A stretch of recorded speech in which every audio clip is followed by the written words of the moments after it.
I like to think of our body kind of like our house, and the pelvis is the foundation of that house. If you think about your house and if your foundation has a crack in it or it's unlevel, what happens to the doors, the windows, the drywall?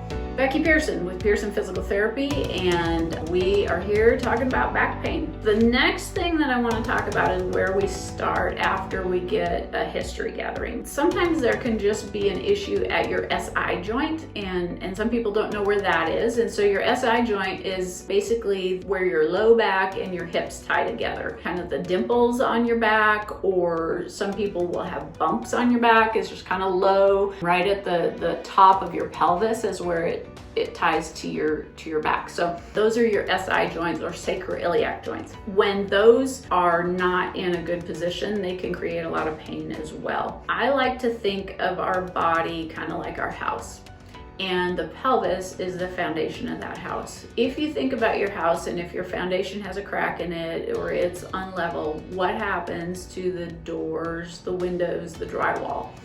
You'll get a crack in your drywall. You will have doors and windows that don't want to open and close properly.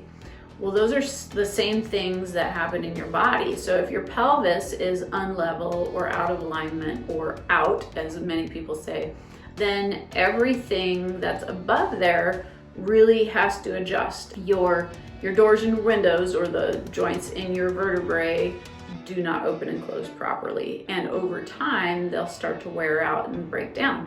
We really have to get that pelvis in a neutral position in order for us to make good progress. And so that's usually where I start with my people, is we're going to reposition your pelvis and we're going to see what that does to your pain. Because a lot of times when we get that pelvis aligned or in a more neutral position, then everything else stacks up above that in a much better alignment, and the doors and windows start to open and close better. That's the best case scenario, is we just get your pelvis in a little more neutral alignment and everything starts to feel better. And honestly, probably at least half of the people that I see, once we get the pelvis more neutral, their pain goes away. So once we get the pelvis neutral, how do we keep it there? Well, we keep it there by strengthening the weak muscles and stretching the tight muscles. Most of the people that I see that come in with back pain, they usually have weak hamstrings and weak abdominals.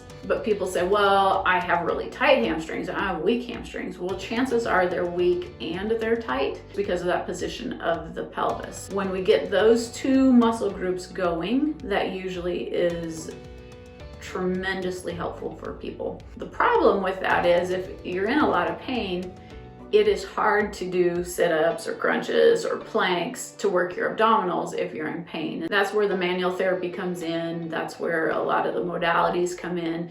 We can really help decrease the pain, get those joints moving, and then get you going on that exercise program. We get the pelvis going, we address the muscle imbalances, and hopefully do a great job of educating you as to why this is important.